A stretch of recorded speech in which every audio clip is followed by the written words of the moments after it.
making me have sound, you have some sound, and then this is the thing that makes this look appear to people.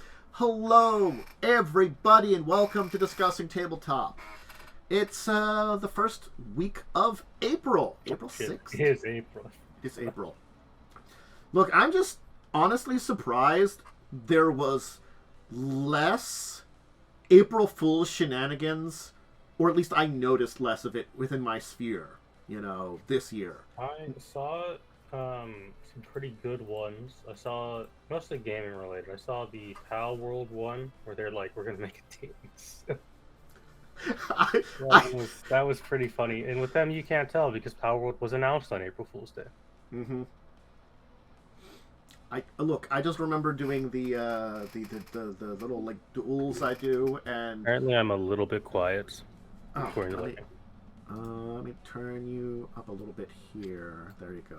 I saw a really good one on April Fool's. Someone on the Paradox subreddit had edited a tweet from the Imperator Rome Twitter, and was like announcing a new update and just plastered that on the subreddit. Pissed a lot of people off doing it. Is it one of those things that they just don't update? Imperator Rome got abandoned because it was very bad. Mm-hmm. But it has a small but dedicated fan base. Sorry, small but dedicated fan base. You've been sorry, your game sucks. I don't know what to tell you. Paradox made a bad game. You've seen me doing that a lot recently. What? How did? Okay, I never tried out, but didn't they do like a light version of Stellaris or something? How did that ever? Star Trek one? I think it's mostly negative on Steam currently. No, not the Star Trek one. There was a different one that I heard about that was was actually Stellaris. I got rid of it from my knowledge. Maybe I have it in my... It's Lars Nexus? Yes, Lars Nexus. That is currently very positive on Steam. Okay. I don't know anything about it. It's early access, apparently. I know nothing about it. It was supposed to be basically like, from what people were saying when it first was kind of announced, it was like Stellaris Light, I would almost call it. I don't think that's quite accurate, but it was supposed to be like the Stellaris experience in smaller, shorter games, that kind of thing. I mean, that's fine, yeah. I guess. The Star Trek one is currently mostly negative. Yeah, I haven't heard a lot about that one. It came out. That's all I know about it.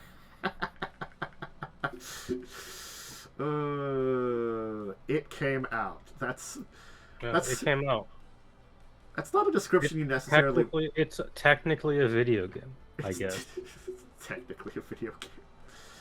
These are things that, like, when you hear, you're just like, well, is that good?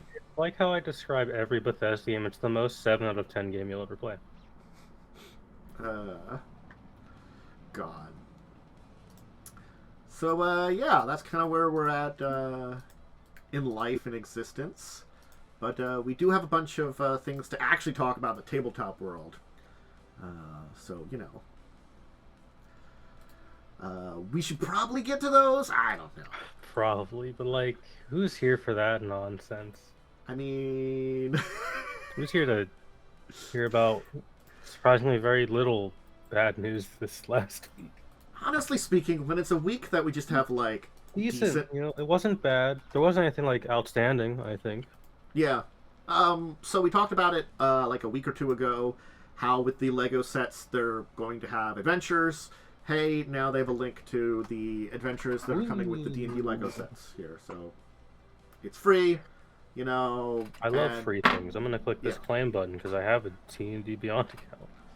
So I guess, like, I think it sounded like if you went through the Lego site, which we were looking at previously, you had to have, like, just, like, one of their accounts or something, or, like, not, like, the paid membership, but, like, you're a member of their group, and you register your sets, and you get points for stuff, It's very restaurant-y, It sounded like you had to do. Like, it's off to a good start when the PDF is fighting you to load from the D&D Beyond website. Look, it's fine. I mean, it looks cute. Yeah, you know. I'm just I gonna can't close say. this PDF for Yeah. my computer. Yeah. It's got looks like it's got a lot of other stuff that you can have on your D&D Beyond related stuff. It So has some dice, some yeah, Lego dice, for if you use D&D Beyond as a virtual tabletop. I'm sure some people do. So if you like it, you got it. There you go. All right, I'm gonna move on now because there wasn't much to that story, unfortunately. Yes, But byproduct. byproduct. So here's an interesting one. Here it's interesting because it's something that was promised that Hasbro's actually doing. Weird. I know. Keeping promises? What the Keeping fuck? promise.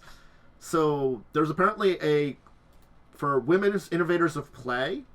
It was a competition. There was a winner last year, and Hasbro's actually going to publish their game.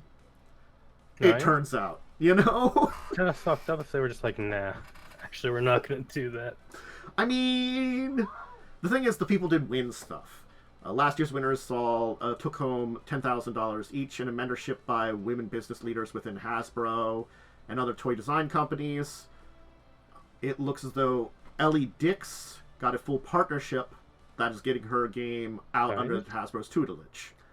So, yeah. Interestingly enough, hey, It's pretty It's- cool.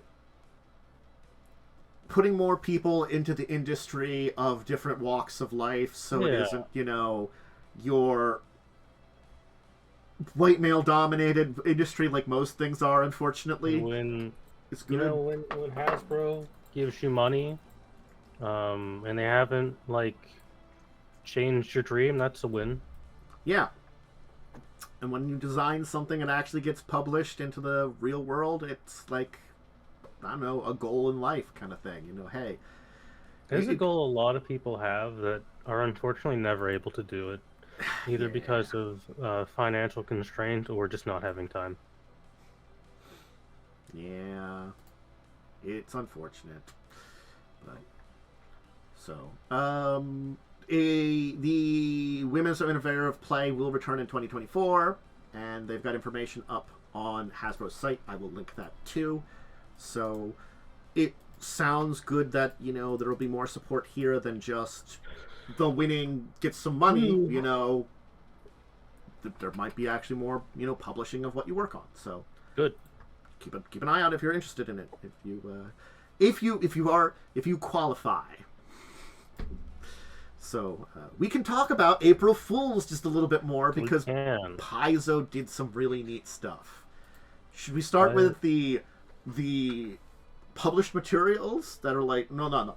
Should we start with the published materials or the game content? I haven't seen either of these. Okay, we'll start with the game content because that's These are always a treat. So yeah, the game content ones are pretty good. I'm going to tell you the other one is remarkably so much better than this one, but this one's a pretty good one. So they have their Wordsmith and the Moo Whip. The Moo Whip. Okay. Yes. It's I guess the Moo Whip is for, I would assume, they might be both Starfinder, but the Moo Whip sounds Starfinder because it is, it says self-replicating nanites, but I'm It not also sure. is from the Starfinder, one of the Starfinder developers. Ah, gotcha. Gotcha.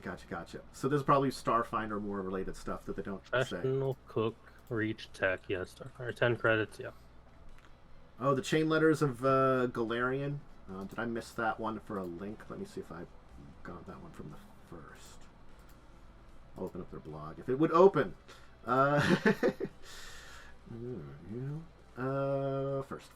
First. No, I don't see that one there. Oh, scroll down for more. Yeah, the chain letters. Oh! Fuck it. The image It's made me good. think there wasn't anything more to scroll down to. It's a chain email joke. Yeah. God damn it. Thanks, Lightning. I was just so blind on this one. Okay. Pretty good joke. They do a good job of having silly stuff like this every time. But I'm going to say, nothing is going to beat this one here, which I really loved hearing about. So, here's a book you can pay for or get the PDF for free. The Gap. It's The Secrets of the Gap. It's completely blank. Nice. It's just a blank book where you can get the PDF for free or pay $15 for an empty hardcover book. It's fucked up. I mean, it specifically does say there's nothing written in this book. You know what? Fair enough, I guess. People have already bought it. I'm sure. It has five-star reviews. What a good product. 160 pages of blank matte paper. Perfect for concocting your own theories about which are inspired. It's a $15 notebook. Yeah. I mean, it's got this really nice cover that says Starfinder the Gap on it, so I guess that's what you're paying for. I'm kidding. Yeah, you're paying for $15 for a really nice notebook. You get behind my computer. God damn it, she's behind my computer. Don't hit those wires. Whenever, she'll be out in a minute. Adventure. Look, you know, Paizo does this stuff every year for April's Fools, and it's very wonderful, and I can't... Someone in the reviews had the gall to give it like a 3 out of 5. What did you think you were buying? It's a it says on the product information there's nothing in it. That's right, this book is blank. We repeat, there's nothing written in this book yet. Yeah. We are willing to go a long way for an April Fool's joke. This probably cost them more money than it will make them. Oh, I'm sure. But, you know...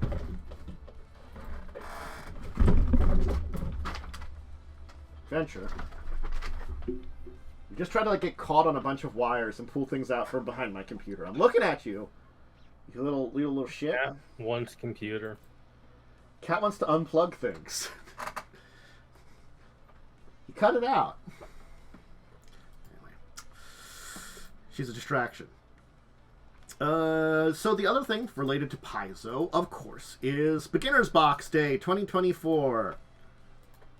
Which is an interesting announcement that I will throw here into chat. So it's an event running between the 13th and the 21st, and it is supposed to be helping people. There's an event code registering, running the game, playing the game, earning society credit. It's effectively, I compare this to like the free play for like, you know, when something like Rainbow Six Siege has the free weekend, yeah, you know, or I mean, something. it's a good way to get people into 2E because there's still a lot of people that are like, why would I switch to 2E when I have all these 1E books? Mm-hmm. Right? And that's a very legitimate concern about switching editions, is you've already put time and money into this edition, why would you upgrade or change to another one? Mm-hmm. So things like this are good to let people play it and actually try it out so they can make an informed decision. Yeah. And they are also getting versions of it for VTTs, free PDF copy through their forum to begin pf2.com. So, you know, look into it. But that's also, you're supposed to like kind of register to run a game and kind of join their entire thing. So yeah, it's if you're interested in running it and kind of registering with them, even if you don't really dive into their organized play too much, this might be an opportunity to organized play is so weird because it's like incredibly restricted by design. Yeah. So we don't get too much weird stuff. Because I was talking to Lightning about this a couple days ago. Mm-hmm. Every character except for Tavel would be banned in organized play because we all picked weird stuff. That's the thing is, we all pick stuff from non-core rules. Yeah, Tavel's just an archer. Tavel is just a dude. Mm-hmm. We have a dragon monster, an elemental man, an Asmar, which is banned in most tiers of play because of its RP points, right? Mm-hmm. Dampire, which is just a weird species that's often not allowed, not necessarily because of its RP points, just because it's hard to fit into things. Yeah. And there's Tavel. And there's Tavel. I'm not gonna lie, Tavel's like the most powerful of all of you. Archer builds are gross. Yeah. I played one. They're nasty. Yeah. Archer builds just they are consistently the most disgusting builds. You will never get away Archer from that. Fighter is the most disgusting thing you'll ever see in Pathfinder. Yeah.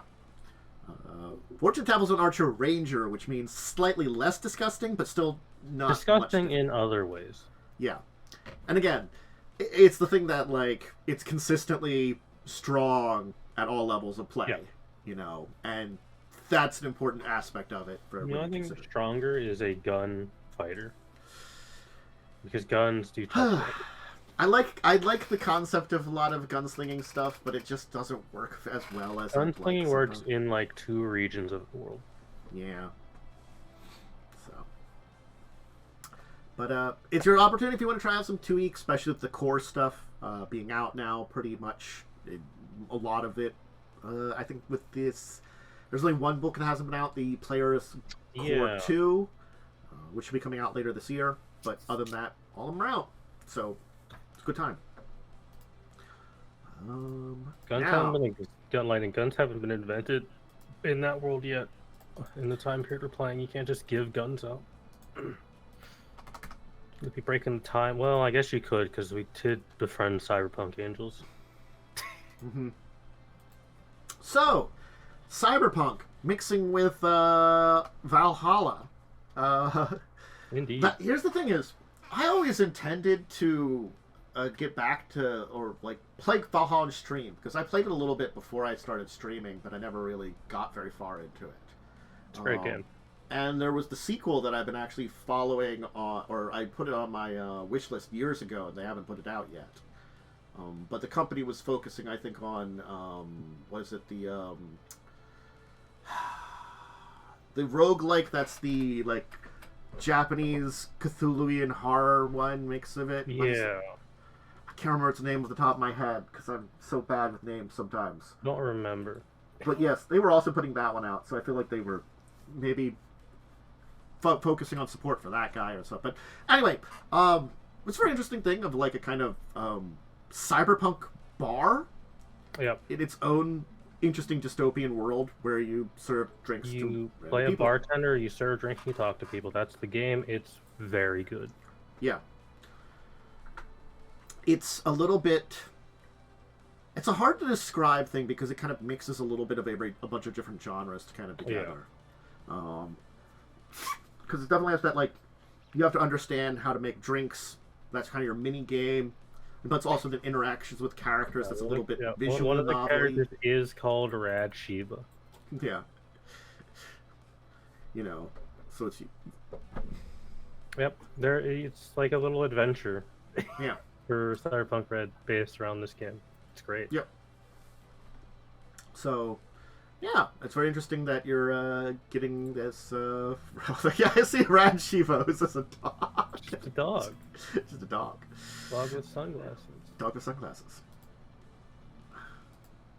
So definitely if you are interested in... Like, again, it's a new thing for your Cyberpunk Red. If you want to have something that's a little different. And certainly... Valhalla's a very interesting setting. It also has more crafting stuff in it, which is nice. It's got some augments that you can add into your game, drink recipes for crafting in the game. So it does actually add content. It's not actually a joke. It just happened to be released on April 1st. It's interesting that like there is a couple of things like this that do end up getting released on these kind of times, and then you just kind of have to feel like, is this a joke or is this not a joke? It's just it's sometimes hard to tell. Our comment earlier about the Pal World one, where you're like, oh, it's not a joke, and it's like, is Pal World really gonna make a furry game where you can bang the pals? Probably. They know their market. You're not wrong. You know, you're not wrong. God damn it. So yeah. All right. Let's talk about a remaster of a AV RPG that has been out for a while. They call it a point crawl role playing game. So it's supposed to kind of have a little bit of roguelike approach to kind of like a very Wonderlandy kind of setting. Yeah. And this came out originally in 2018. And this is basically after 5 years. It's kind of a remaster. I'm assuming it's probably like, you'd call it like a 1.5 kind of thing, but it's a remaster, they're saying. Yeah. Because they might not have more editions of this kind of game. It's not your standard in depth of something like a D&D, which, like, you know, comes for a lot of different editions, or can allow for it, basically, with major upgrades. This one is kind of like probably a refinement from what the original people said. It's stated generically for old school systems, but would absolutely have no trouble using 5e. So it is a very also system agnostic book. Yeah, it is basically it's a randomly generating dungeon. Yeah, is what the book is, which is very good because that fits a lot of games. Yeah. And that's the thing is, that's why, like, you're not really getting a new edition because it doesn't have its own mechanics necessarily. It's just a refresher on everything. And probably they, you know, learned a few things over the last 5-6 years now. So, yeah. It's definitely... I don't remember talking about this, honestly, back in 2018, so might have missed it back then. Nope. Yeah, I can't remember what I talked about in 2015. I would have to bring up an entire list of all the topics I've talked about from over the years to know, you know, because there's been so many times in the show. But nonetheless, still. It's an interesting idea, kind of having like a little bit of a roguelike adventure and making it that you could play it with a bunch of different things. You could play it with, you know, your Pathfinder games or, you know, 5e. If you just want to, as I say, if you just want to stat up some weird monsters and stuff like that. Yeah, just want to get weird with it. Yeah. It's easy enough to do. Yeah. So I thought this was a really cool, kind of interesting idea, and it's nice that they're getting a little bit of a refresher.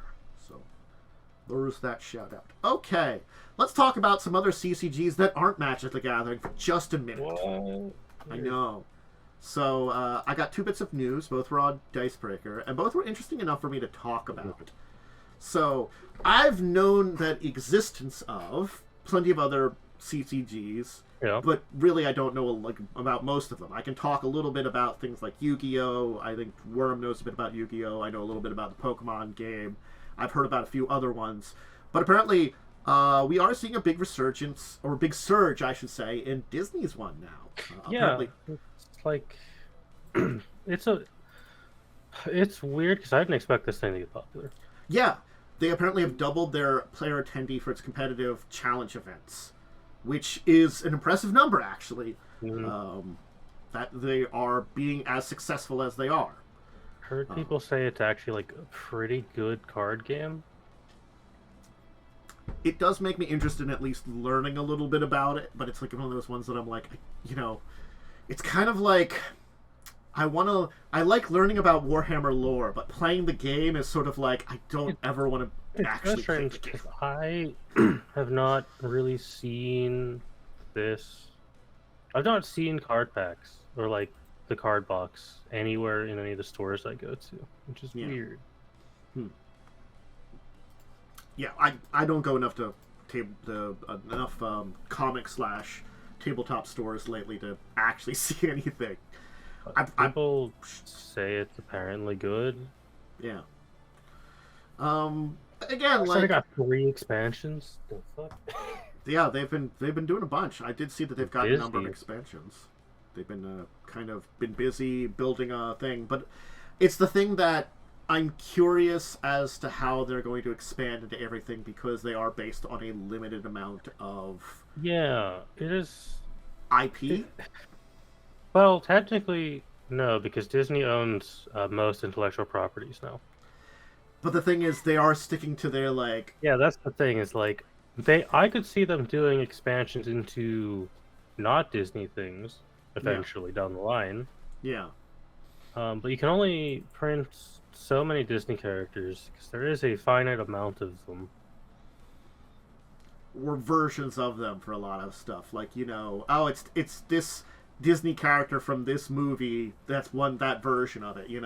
So you do run out of stuff from these places. So that is the question, because unlike things like, honestly, a lot of the other big CCGs, Magic, Yu-Gi-Oh, going off of some of the smaller ones, Flesh and Blood is, I think, big in the US. I think Card Fight Vanguard was big in... I don't know how big it is, but that was a big Japanese one. I don't know how big it is. I know that I've seen that they still do their anime based on that one, too. But, so, like, all those, they just kind of make shit up and can add it to there. It's like you're never going to have a level of new characters than, like, Pokemon. Because Pokemon is just like, alright, let's smush these two animals together and make it, like, pink. Or let's just make this cake a Pokemon.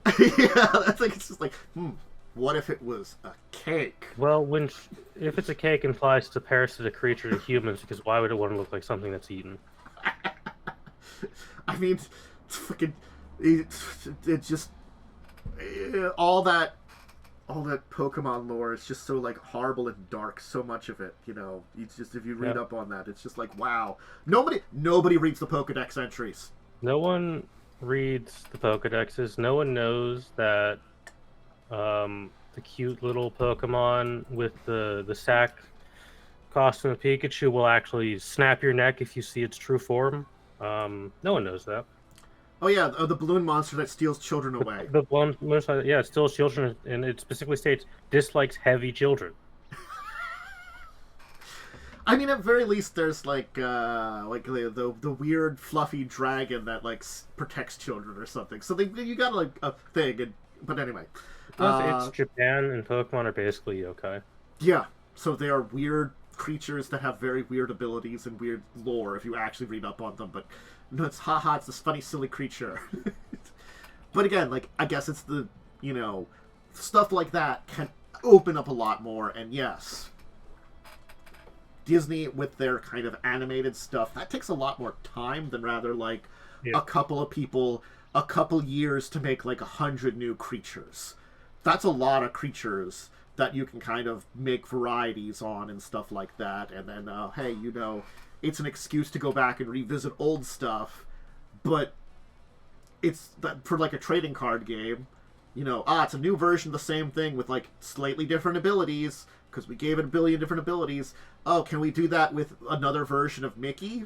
Maybe, to a degree. Like, Mickey at least has been in, like, a bunch of different movies, different forms and stuff like that. But, like, take a lot of other characters and don't really work as well.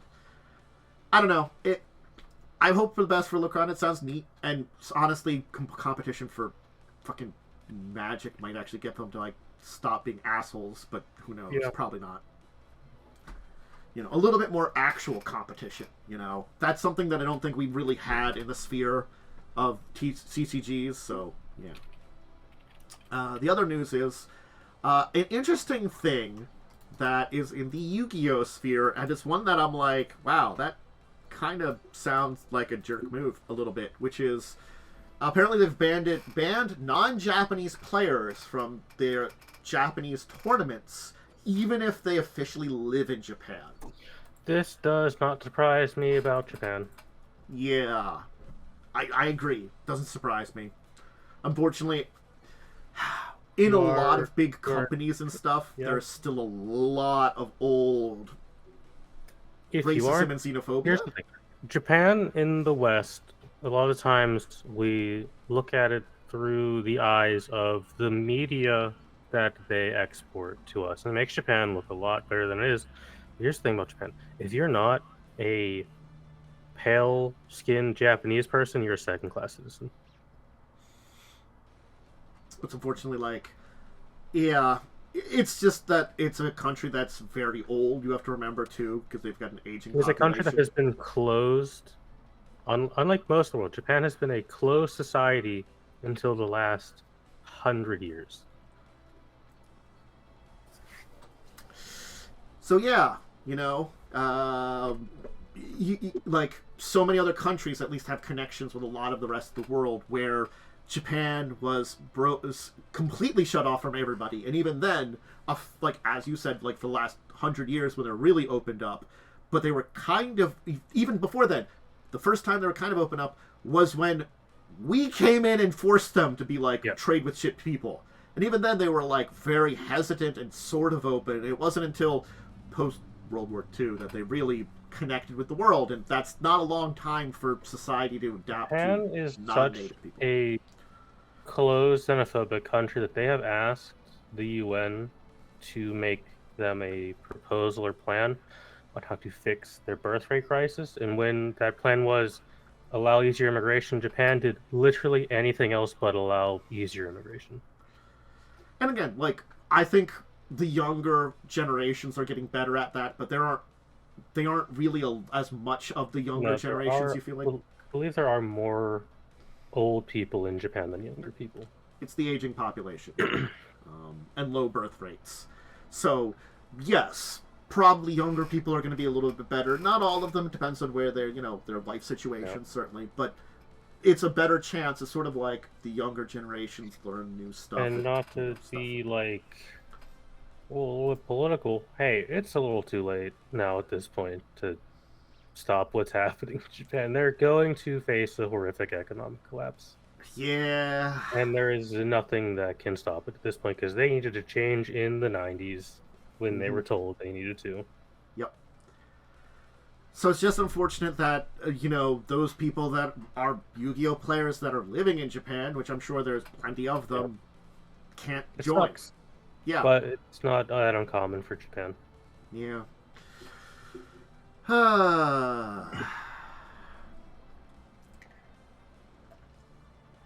Yep. And we have to remember, the people that control Yu-Gi-Oh! Are Konami. Yes. And Konami are awful. Konami is like one of the worst Japanese companies. Just in terms look of at how they operate. Everything they've done. Yeah. Just, if you aren't aware that Konami is awful, just Metal Gear series, all the other series they've squandered that were very good IPs that they just are like make really bad choices with, Just saying. Anyway, so it doesn't surprise me that they're making choices with Yu-Gi-Oh! At least they seem to be mostly not caring. Just doing things like this sucks. Yeah. So, sorry. It sucks. People that are affected by this. Yeah. But, yeah. Anyway. Yu-Gi-Oh! Is kind of a bad game. It's... Yu-Gi-Oh's gone to the point where the meta is to win in like 2 turns. And Yeah, the only reason it's to win in 2 turns is because legally you cannot win in 1 turn. Yeah, very true.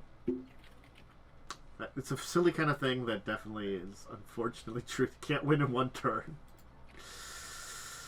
Anyway. So, we are going to be getting something interesting, which I don't think we've talked about, with the Kickstarter going live in June from Modifius. We normally talk about a lot of their role-playing games, but occasionally we have talked about some of their miniature/tactic games, and they are giving us Core's Cthulhu, which is Ancient Rome versus Cthulhu. Nice. Yeah, I'm like, look, whoever at Modifius thinks of these things, great on you. I don't know where you're thinking of these things. Someone somewhere was like, what if we had Roman legionnaires battle against the forces of Cthulhu? It's an interesting idea. I know that Call of Cthulhu has a Rome scenario. Mm-hmm. That's like the only other thing I'm like, Cthulhu and Rome mixed together. So it's a tactics game. There are some like solo rules, so I assume it would have like you would set up a secondary group that you would own and fight against them. Probably more that's for like practice. developing war bands, that kind of thing, especially because some of these tactical games do have competitions and stuff like that. I assume things like the Fallout ones does have stuff like that, probably, but certainly speaking too, you can do it cooperatively against monsters. I guess it's the idea that you're doing solo or cooperative against monster teams, and they have miniatures and 3D print files that you'll be getting. So it's an interesting one. I'm surprised that I'm not seeing that they're not talking about a competitive version of it as of yet. But I don't know. Yeah, I mean, they probably will bridge into a competitive version if it sells well. Yeah, it's going to sell well. Modifius nature stuff always sells pretty good. Yeah, they've had a lot of very interesting war games. So it's Fallout Factions, and of course, their Wasteland Warfare. I still Wasteland Warfare. am of the opinion is like the best miniatures game at the moment. Yeah. So it's certainly just another one of their many great things, and cool on them.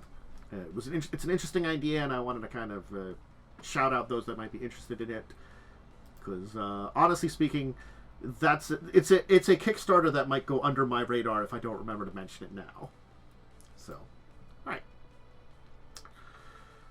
So, I never played this game. I know of this game. I've never watched someone play this game because, honestly speaking, I just wasn't very interested in it. But apparently, someone somewhere decided that Bugsnax should be a card game. It is a truly bizarre video game.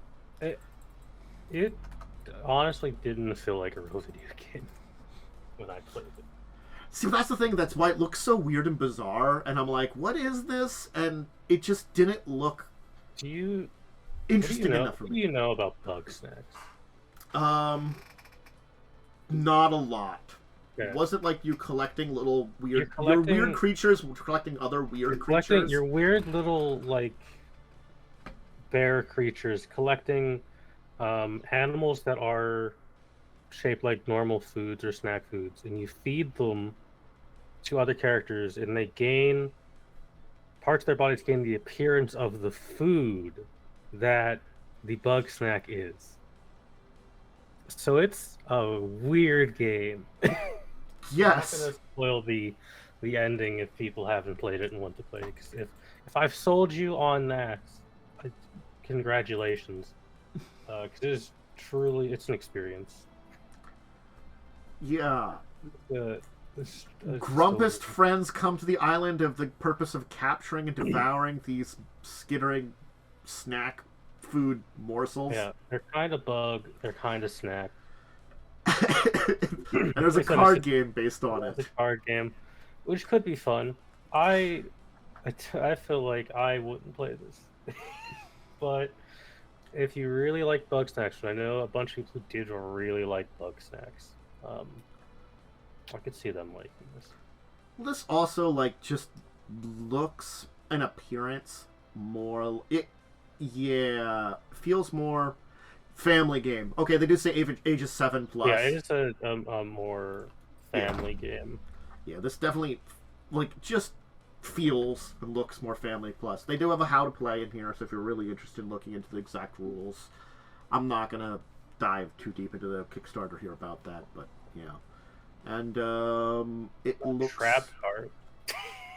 Well, that makes sense because you have various traps to trap Bugsnax. Looks like if you just want a digital copy, you can print it home. You can pay for $5 or $25 for the actual game. So pretty simple. And if you get the $35 version, you get the you get Bugsnax, the video game, the hit video game Bugsnax. You have to pay $10 more. You have to pay $10 more. You get a code for Bugsnax. Yeah, there you go. So if you want to also play the video game, yeah. I mean, it's a fun game. It's like I would never play it a second time. I think because I don't feel like it has replayability. I guess it's also depends on the if it's your type of game or not too. It always never really looked like a game I would necessarily be interested in. It's a fever dream. It's the best way I can describe it. Yeah. I think that fever dreamness is what kind of also sort of like was like, you know what? I'm gonna say no. Fever Dream was like the biggest selling point for it, but also the thing that turned a lot of people off it. I can see that. I can actually see that.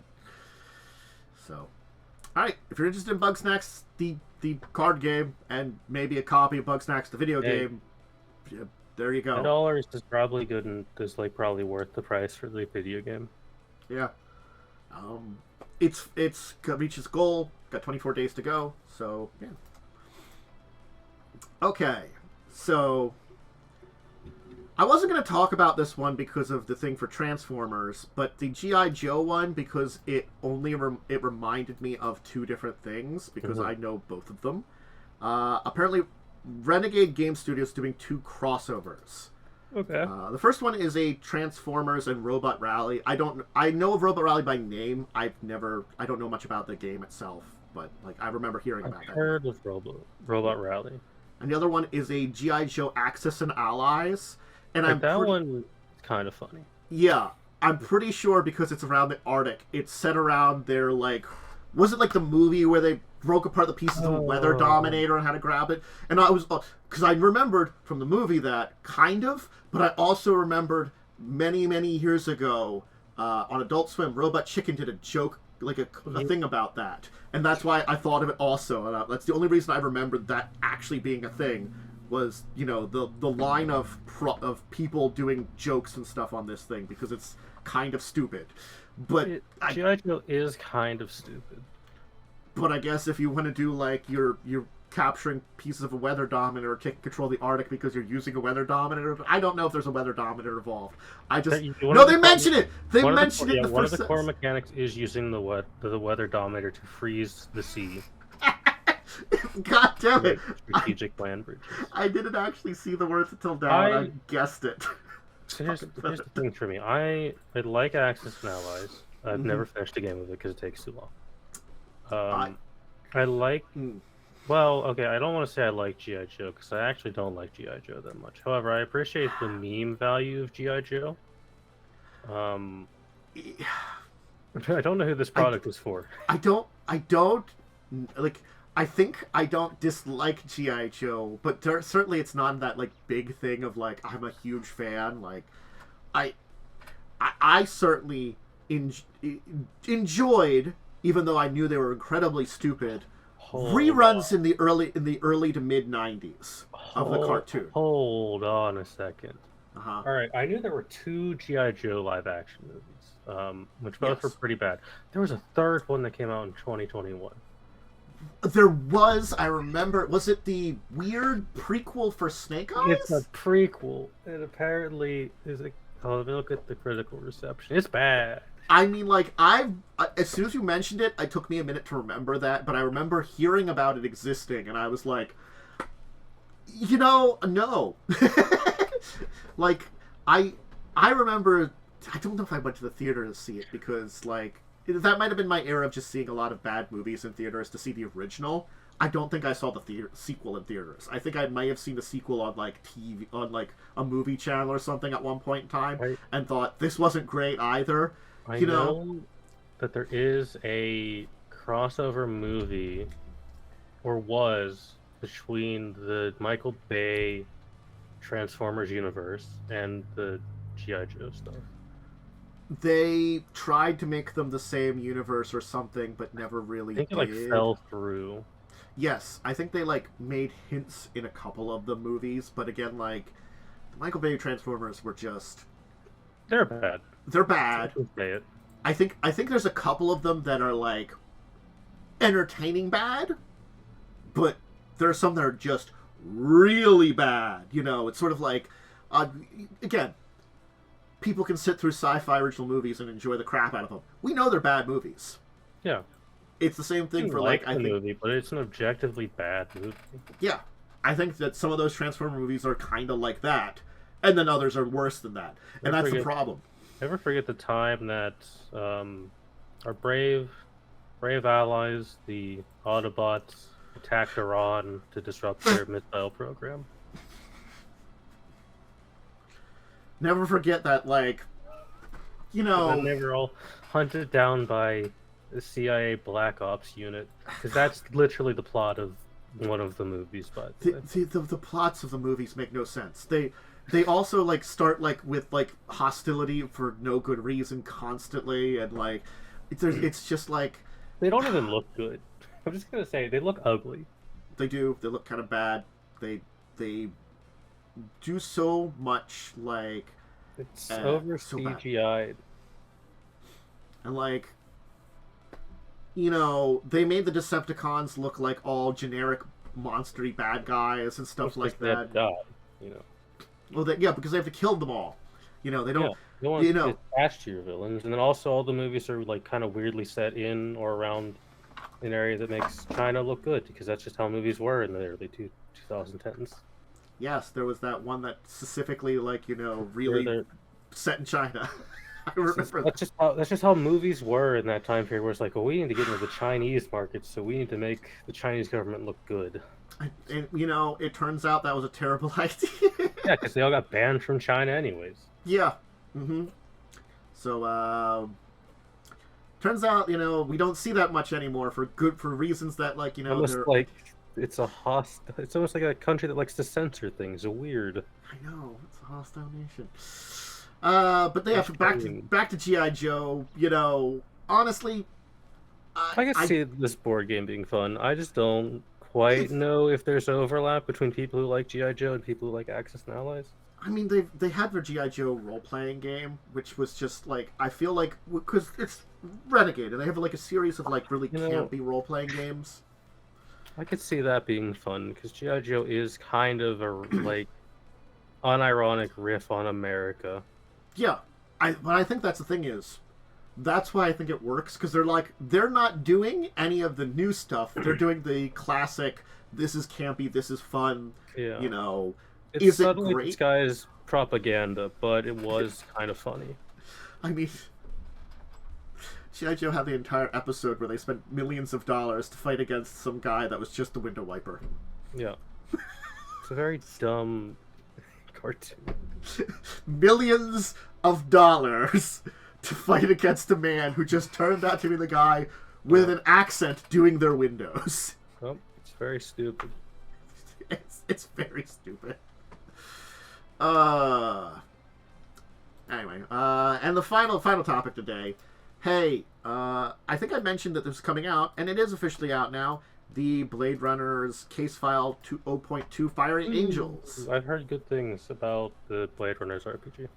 So this is continuing stories from their case file 01 Electric Dreams, which I think came out with their starter set. Yeah, that was in the starter set. So this is basically, if you played the starter set, this is the continuation adventure, which they've had a few like this before.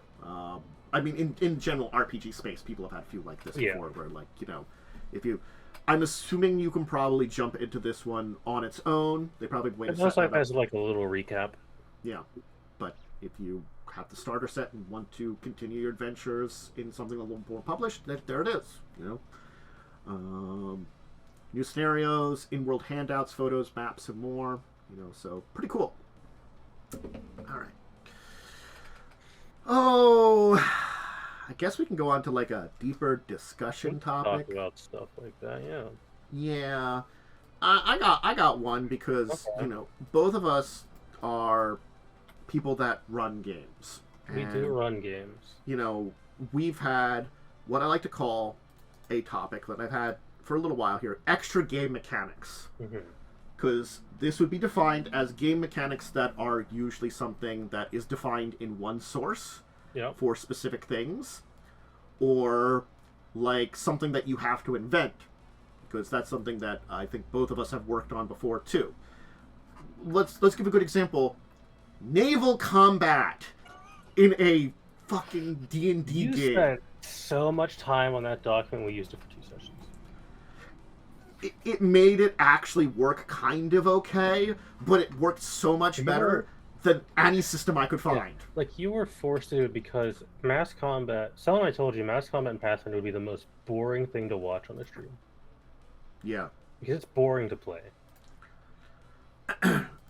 Unfortunately, this is a thing that I feel like is a general problem with a lot of Pathfinder Yeah. adventure paths is they like their extra game mechanics. I've also a note with Lightning. Lightning says all his attempts for extra content seem to fail to last more than one session.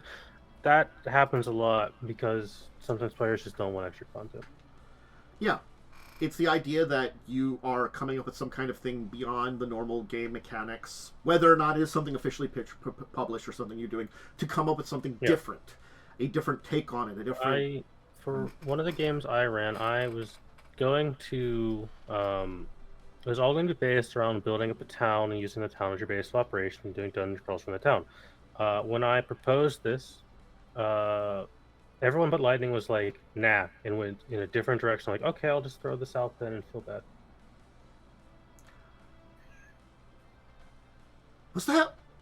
Wait. There's a game you weren't in. Okay, because I just remember there was an entire thing with a pirate that I was fine with doing things and the pirate ruined it or something. No, that was just that game surprisingly was run in the way I wanted it to. I just found that character very annoying. Not that player's worst character somehow. That's the statement. Not that player's worst character somehow. The game was in my personal setting. And players just weren't down to town build except for Lightning. I'm like, okay, I'll just run with something else. And then I was not too happy with the way that adventure went because it ended up being in such a way that I'm like, well, I have to now on the fly prep with the rest of the fucking game, I guess.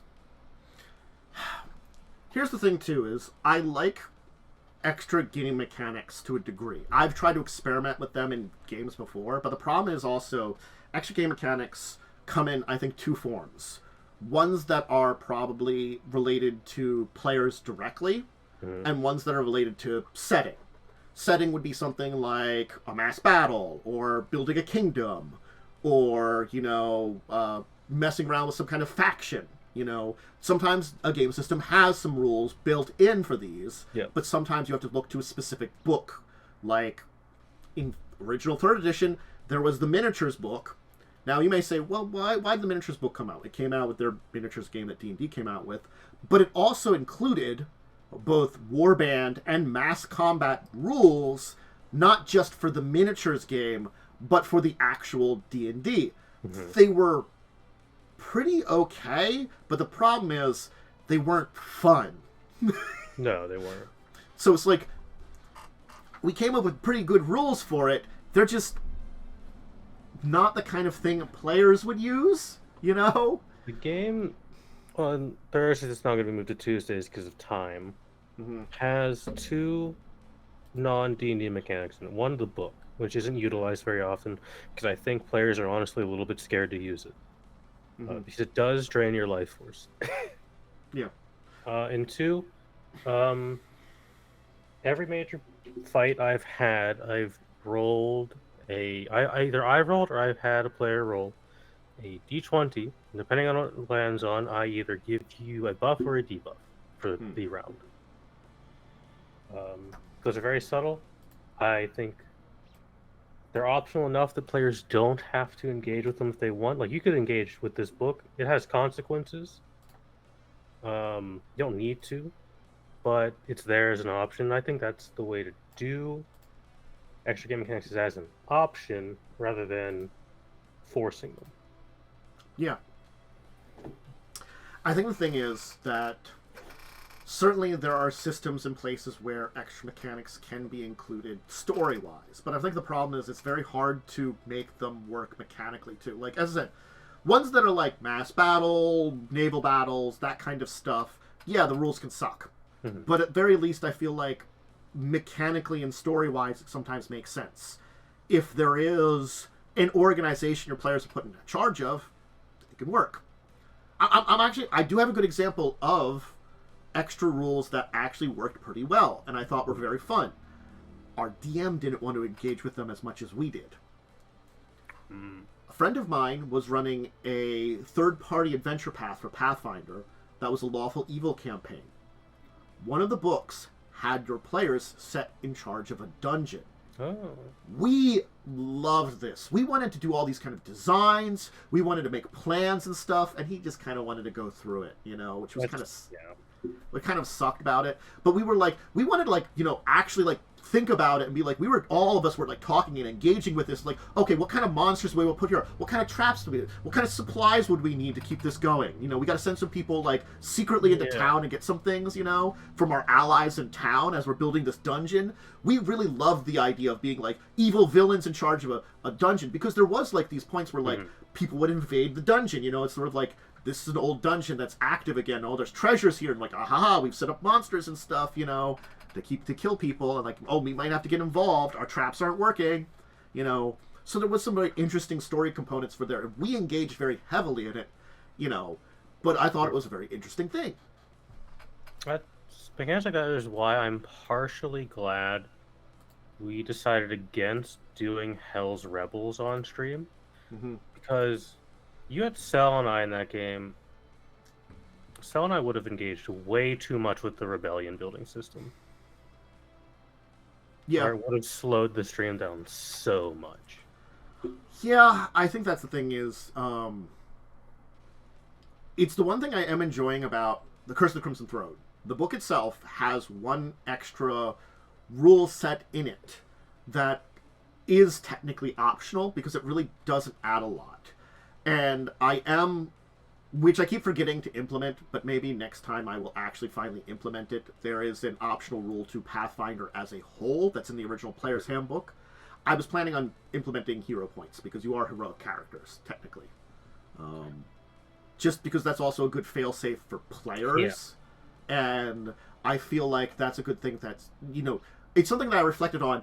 I always played with those in my game, in the games that I was both running and playing in back in the old day. And I'm like, yeah, that's a thing that I probably should just re-implement, because it makes early levels less painful. Yeah, you get, like, you know, you can earn these points that you can use to re-roll, or, you know, if you have enough of them, save your life. The problem with hero points, particularly in Adventure Pass, is one of the main ways you get hero points is through character growth, through roleplay. We don't have a lot of roleplay in that game at the moment, because I feel like,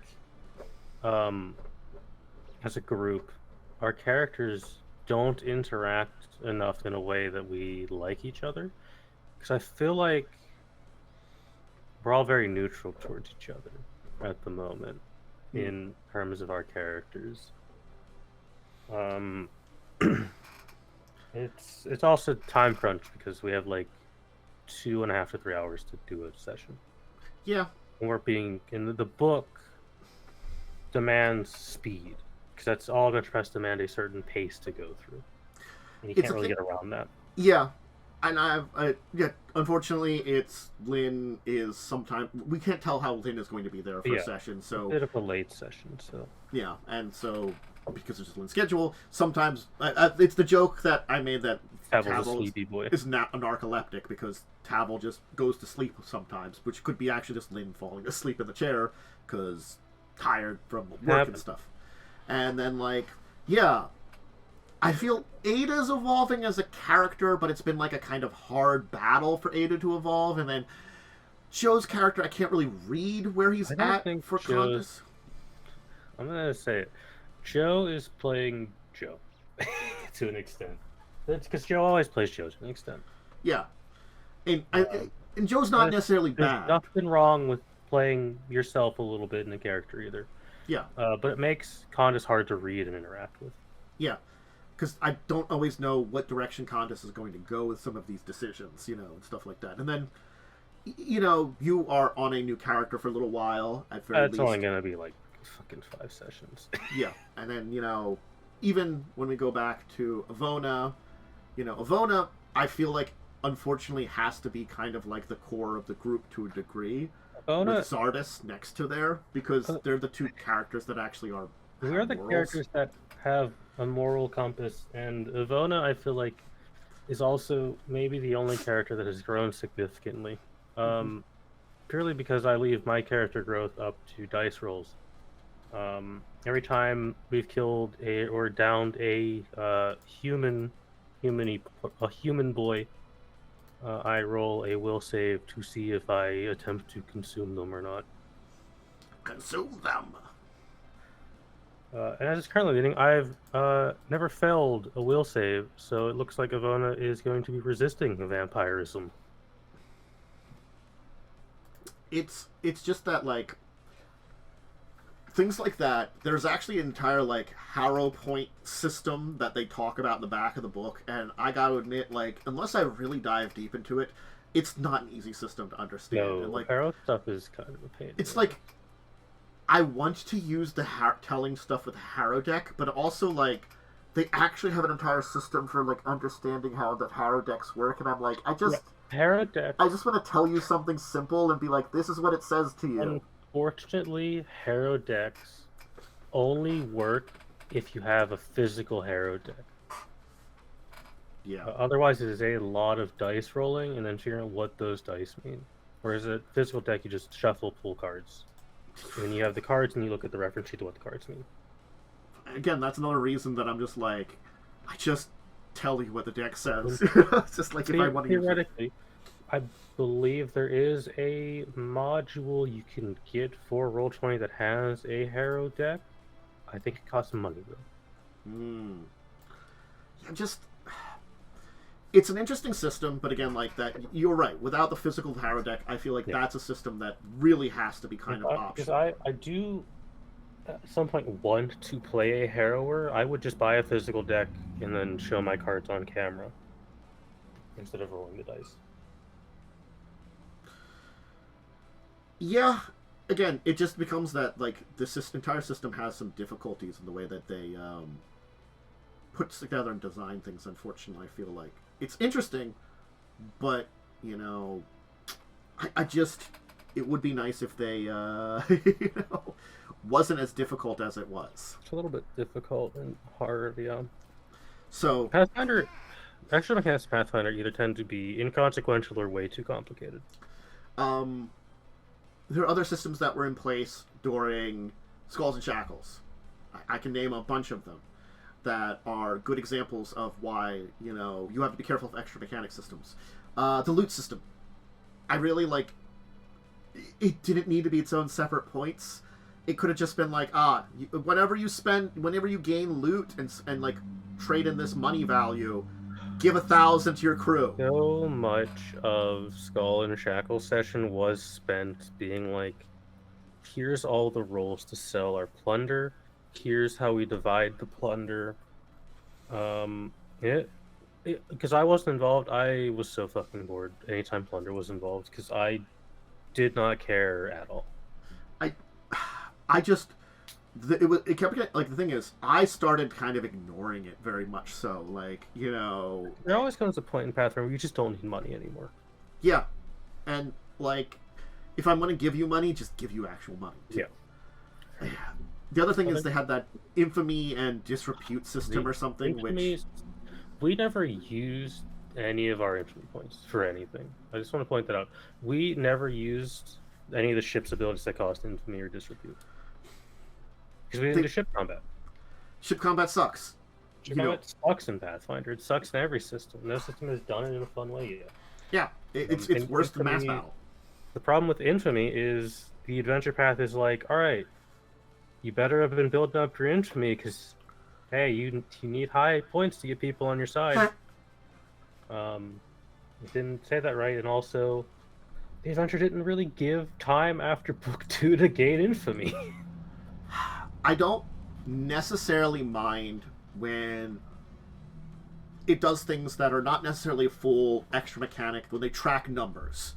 And like, if you have like you have to do certain things, and if you do enough of them, you get certain results. That's not terrible necessarily on the base value, you know? It's just that sometimes the way they design it is kind of weird and stuff too, like... The problem with infamy is it only really went up in a significant way if you constantly made checks to raise it, and we weren't doing that. Yeah.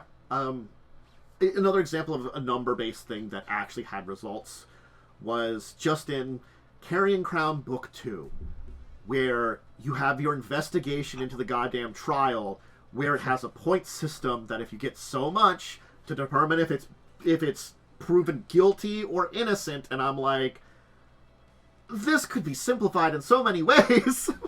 It truly That book 2 truly sucked in every conceivable way. Because it's like, here's this trial, here's like 5 places you have to go, also you have 3 days to do it. Yeah, I think some of the Starfinder ways of doing things where like some people can actually do stuff on a ship and has actions and things like that that have results, it helps, if you can do stuff like that. But also, like, I'm gonna say, like, that's the thing is, like, with Carrying Crown, I think we've talked about it. Just books 2 and 3 just kind of sucked. Book 4, I think, is a pretty decent story, but it's not connected to the other stories as a whole. It's on its own. And then book 5 and book 6, I think, were fine. But like 6, maybe not as much, just because it was like, it's a little bit of end game slog fest. A little bit. I think 6 is a little bit more than 5, so yeah. I think that's kind of like, it's fine, but it's not like great. I think... But like, we have like, I mean, like, 1 is a pretty good opening, and then we go into 2 and 3, and I'm 2 like, 2 is just bad. 3 is just could be so good, but is so poorly done. But like, yeah, I think it's like 1 in Skulls and Shackles was pretty bad unless I work with it.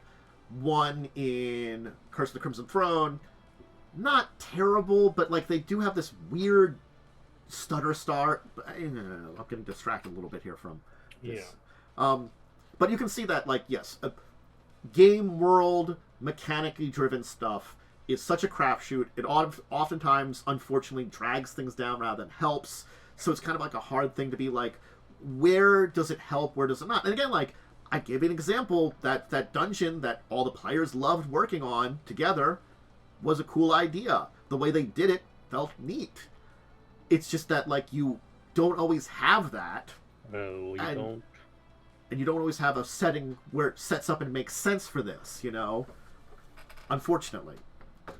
And then, River's game, which we've had a couple sessions of, has like fully custom downtime rules that are pretty fun, honestly. They're interesting. Pretty well made.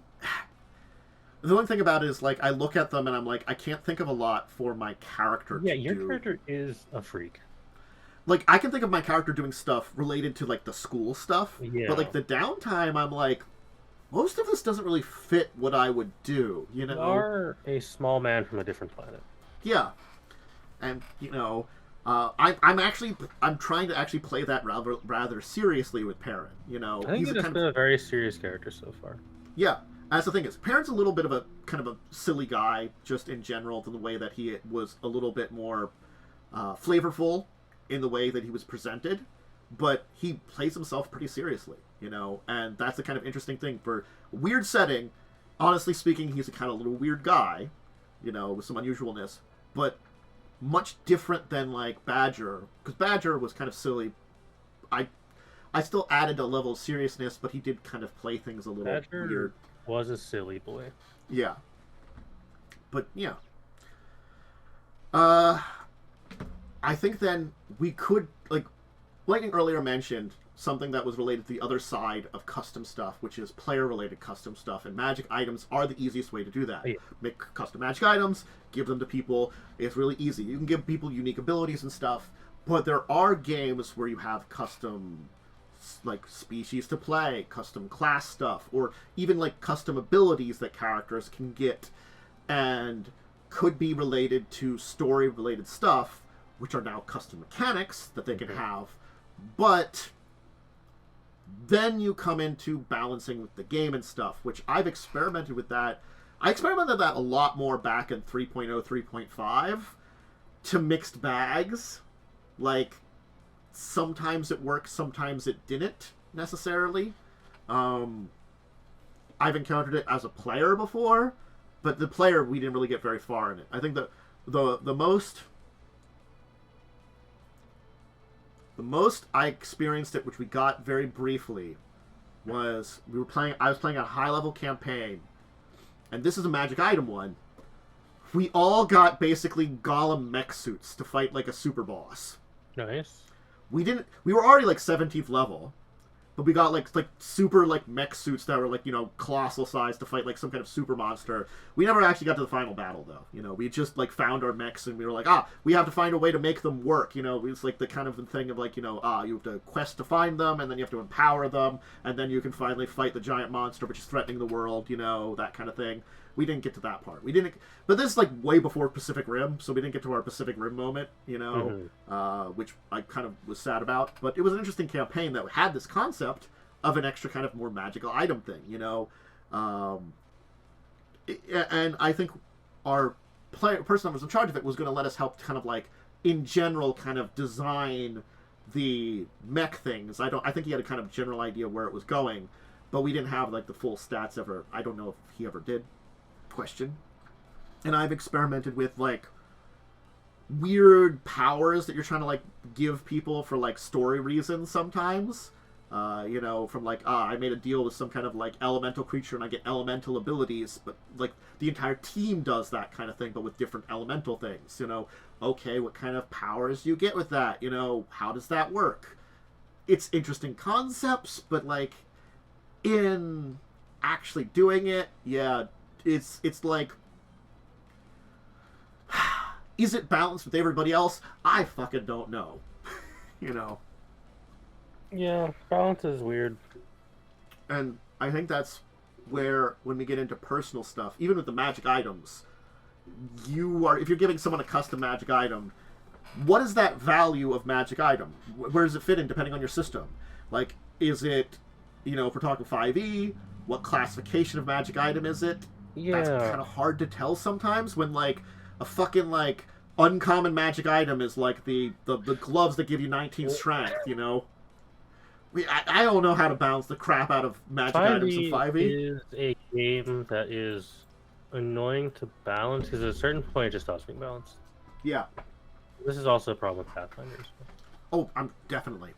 I think it's worse than Pathfinders. In 1e, it certainly is worse in ways because they do have some general magic item rules, but as soon as you get out, the problem is like there's certain places that the rules break down, you know, and once you get beyond that, and also I think like certain concepts within the rules don't work very well. Like, I'm not gonna lie, the amount of money it technically costs to have a magic item that gives you a permanent shield spell is not that expensive. It's not, it doesn't exist for a reason, but that shield bonus, which you don't take up a hand for, can be pretty equivalent to like, I remember calculating this. It wasn't much different from like a buckler that +3 or something, you know, which is something that more like, oh, I don't know, I'm a wizard and I have permanent shield on, except it's on a magic item, so I don't fucking worry about being dispelled. You know, stuff like that can do, and it's kind of weird in its ways, you know. And yeah. Custom magic items are a thing that there's a reason why magic item creation is oftentimes said no. I know why. But yeah. I just remembered a place that we didn't get into it much, but I was kind of diving into more unique. Actually, I did this a couple of times. Hey, Children of Wrath. I was trying to like give unique flavor to people. I don't know if it really worked. I don't think it really did. I don't think it was terrible, but I don't think it really worked either. It was fine. The problem is you had one character that was so willing to abuse any form of power possible.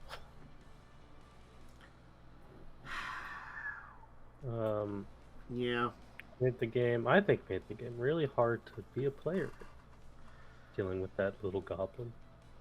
Well, the thing is also like, yes, Kaz unfortunately went very megalomaniacal evil genius, and I have to say, what abilities I was kind of giving him were technically fairly weak in comparison to some of the other players, which was good because he went very like evil.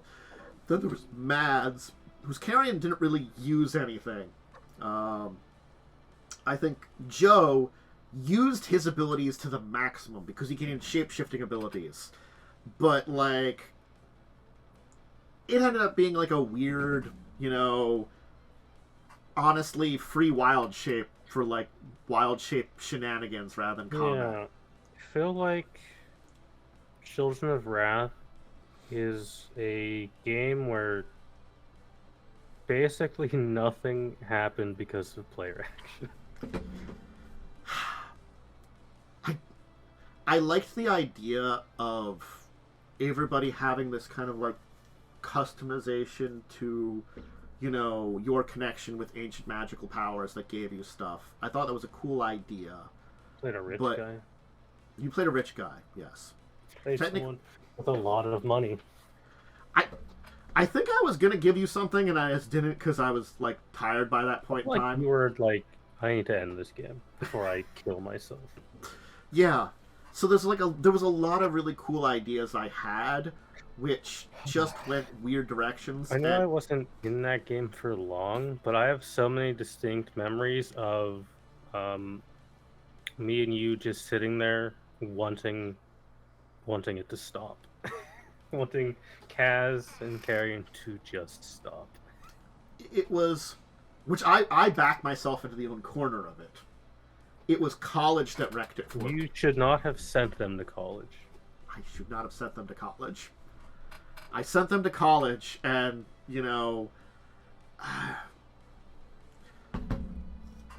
don't know why I gave them Cursed House. I don't know why I gave them... I know, okay. I know I gave them House. I know I gave them certain things in the house for story reasons, but I embellished House and made it even more cursed and more weird than I needed it to be. There was a lot of things in House that didn't need to be there, and we could have kept it simpler. But the thing is, I think because of that game, because I was never prepared for what the players were to do, it kind of was me 100% improvising that. Like, here's the thing. Here's the difference between Children of Wrath and, let's take Crimson Queen. Crimson Queen. I read up on stuff. I prepare stuff from the book.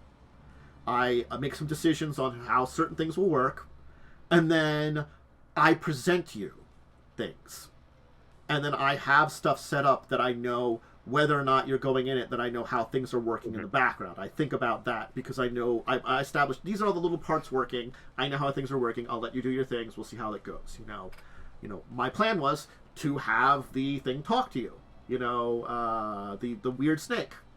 We'll talk about that in a session. But that plan was there, and I was going to see how you reacted to it. If you fought it, that was fine. If you went violent on it, that was the thing. I was ready for that kind of thing. I was ready for you to communicate with it. I was ready for you saying yes and no and various different things with it.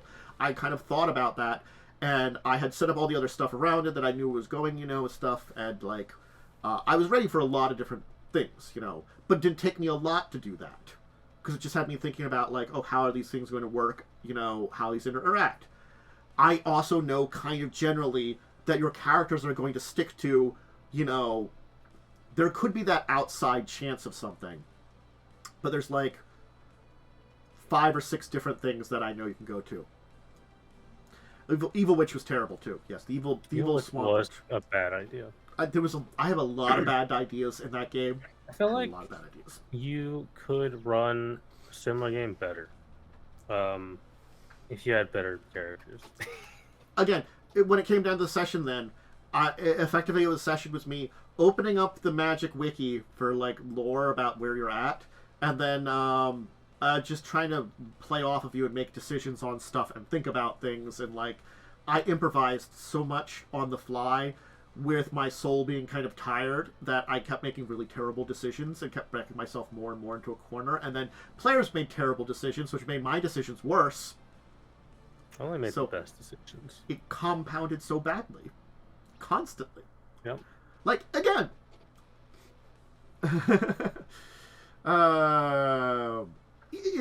It's that thing of, Joe and his weird powers. We're very powerful technically, but he never got into combat, and he used it, as I said, just like people use wild shape for this weird tool thing, for interesting ideas. The And one combat you had in Wrath when I was there, 2 people almost died.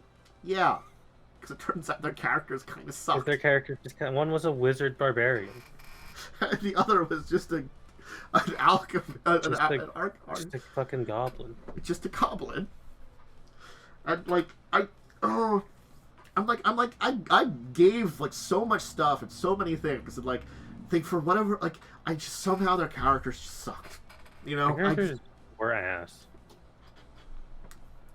It was so like, wow. Yeah, you were in Wrath longer than I was, Lynn. Honestly speaking, I liked your character. I liked your character. I liked Lee's character.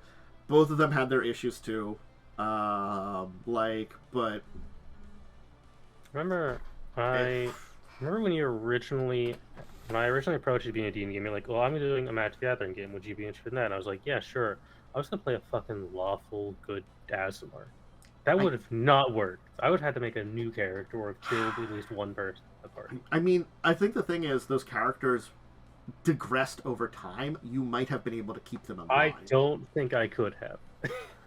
I don't know either, too. You know, Children of Wrath is an experience. You know, I'm not going to say like.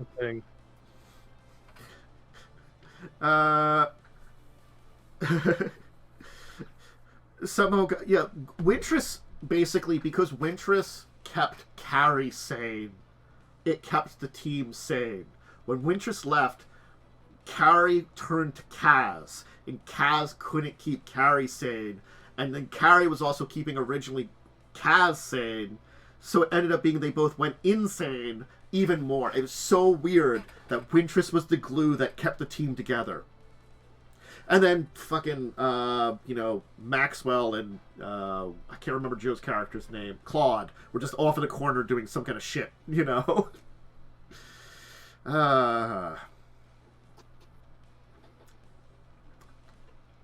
Yeah. Your characters aren't even chaotic neutral in Crimson Queen, so it's sort of like, yeah, bad to me. Like Worm is. Worm is very chaotic neutral, I think. Who's the lawful neutral monk currently? Again, like I don't think a character neutral character can necessarily work in the story of Crimson Queen and work with the team. I think it's just like it has to be the kind of character that executes like 10 prisoners doesn't work. That was definitely a little bit more extreme than I was expecting. You know, I think that's extreme even when it goes by like freaking Shwanti like laws and stuff. I'm sorry, that's messed up when like one of the main pillars of morality is a vampire. But yeah, so if you want to see extra game mechanics in use that play with characters and don't work but kind of work, I think just watch Children of Wrath for a little bit. That's a good example of me. Watch the season where I came in because I really enhanced the show. I feel like with the like 5 words I spoke per episode. I mean, you kept you made sure the actual plot came along. Once again, dragged the plot forward. Tav only accidentally murders. Tavel is the only good person in the D&D party. I feel like Tavel could be lawful good and no one would notice. Tavel is just an innocent soul. Yeah. Tavel just wanted to be, neutral good cleric is fine too. What I mean is like in the original like group before the original freaks. Original freaks. Tavel was like the one that was like, I'm gonna be a guard and I'm gonna help save the city and stuff like that. Oh, my dreams are dead. Oh, I'm sad. Tavel's gonna have a real redemption arc and then commit a. You can be allowed to say bitch ass. There you go. Add permitted term bitch ass.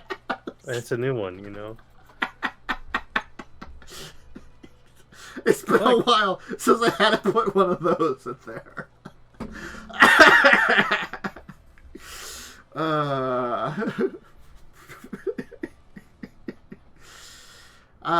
Anyway, I don't know where we're going with this topic anymore. I think we talked about it, but we digress. Kind of falling apart.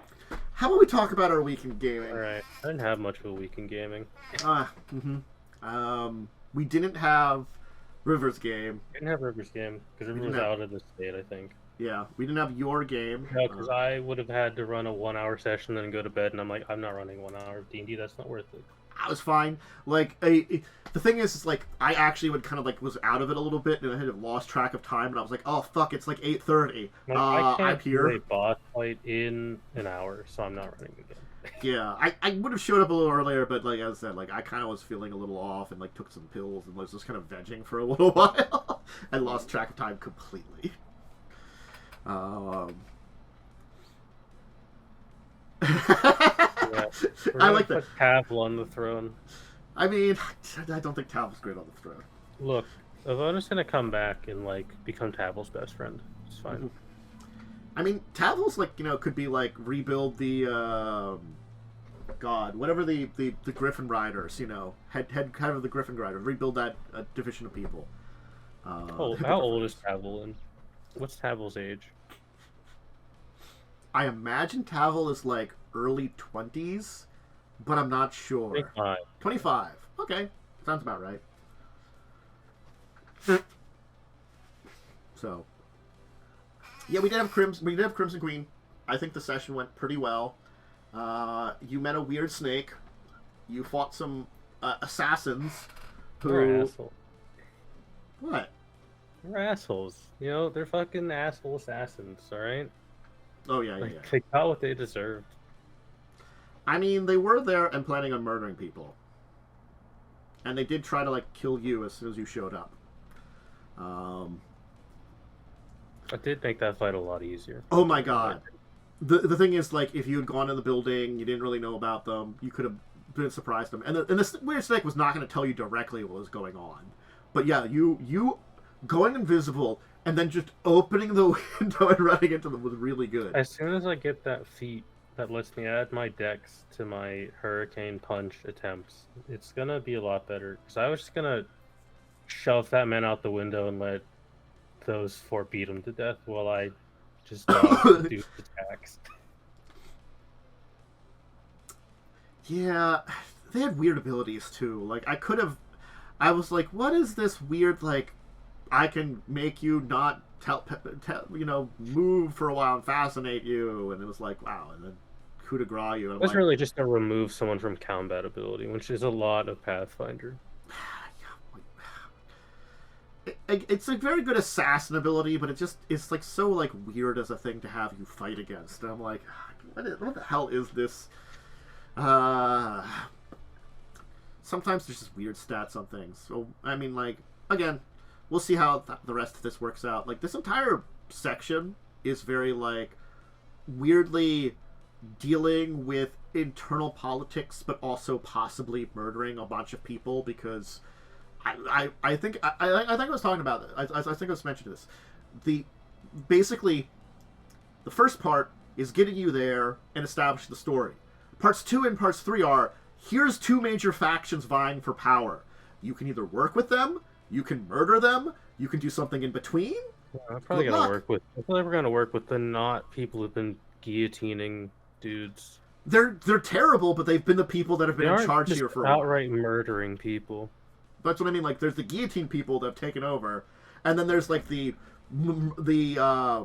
probably pretty awful like nobles that have just been in charge of this place and haven't really done a lot of good things, but they really haven't done that much of an awful thing technically.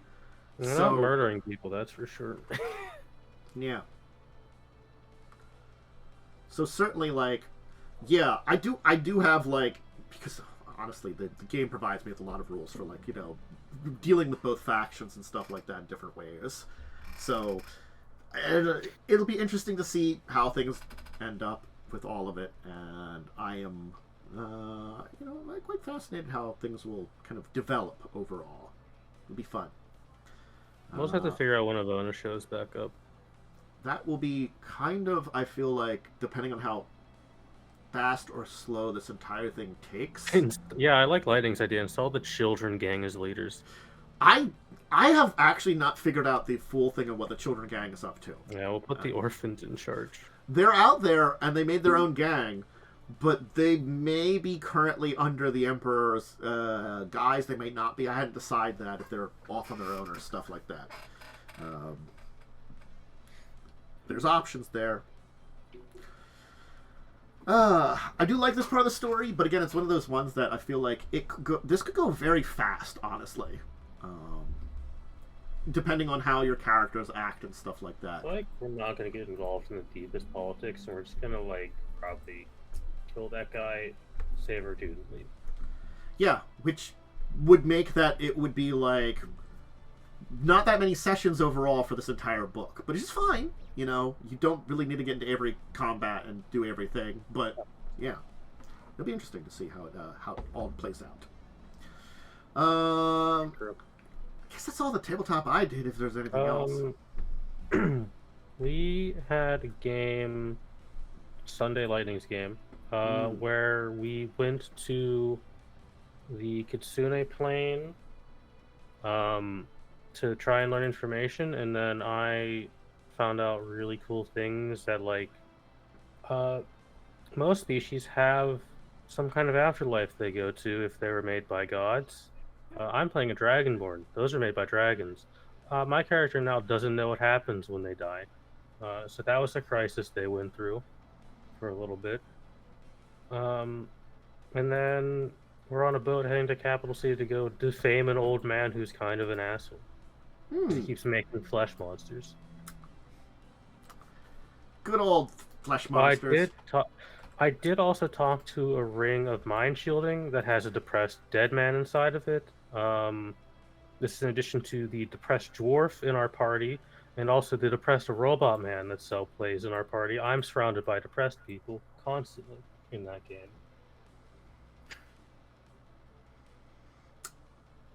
Yay! We also talked to two dog puppies. Yeah, Lynn did talk to you. You get depressed. I feel like Arwen is depressed when there's not a conquest. I'm gonna tell you, like, I've enjoyed the two characters I'm playing in games right now. Certainly, Perrin is interesting enough, trying to play like a character with a very weird backstory, very seriously.